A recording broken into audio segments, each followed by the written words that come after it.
TNT Evolution. Though all of the top management at the UAC were dead, and so were most of their personnel, down to the janitors, the corporation survived.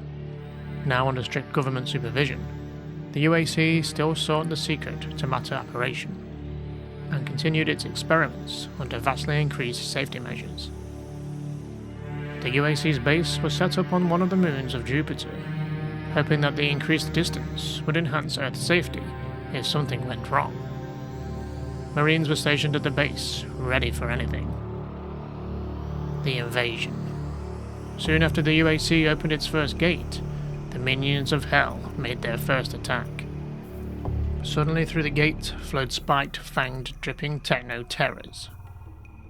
Meat machines flailed their armoured limbs and slavered with bloodlust, seeking soft, bleeding man-flesh to rend. But in their seeking they found only death. The United States Space Marine Corps was prepared for such an event, and they poured molten death into the hordes of hell. More demons massed, hoping to overwhelm the defenders by their endless numbers, but mass alone was no match for the Marines. Set up in defense positions around the gate, the Marines were able to slaughter the monsters by the hundreds, taking few losses. As suddenly as it had begun, the invasion ended. The last flaming skull screamed through was hit by 20 simultaneous shotgun blasts, and the chamber was silent once more, except for the dripping of blood. Hell had failed. The research went on, more boldly and less cautiously. All the Marines received the Silver Star from a grateful government, and the UAC made an enormous contribution to the Veterans Fund. The defense positions were strengthened, and the Marines watched closely for another attempt. All their attention drawn inward toward the gates. They were looking in the wrong direction. The reign of monsters. Hell knew more than one trick. Months after the gate incident, the yearly supply ship came ahead of time. On radar the ship looked far larger than usual, and it was coming from the wrong direction. Strange, but not inexplicable. The lax radar operators reported the ship's approach, and personnel went out to the loading field to meet it. But it never landed. Instead, it hovered over the base, miles in the air. The men and women looked up at it and saw that something was terribly wrong. The ship could not have come from Earth.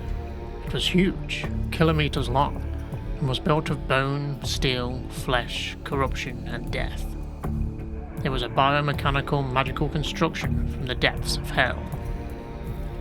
And it had come through space for its vengeance.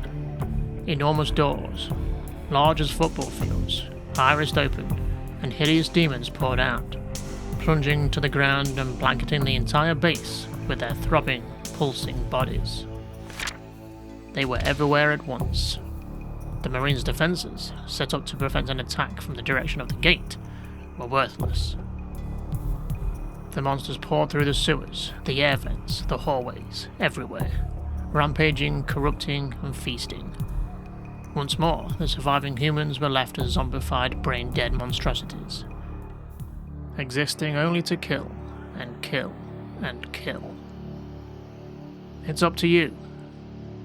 Only one man escaped from the zombification, the Marine Commander, you. You weren't at the base when the skies opened, and devastation poured from the stars.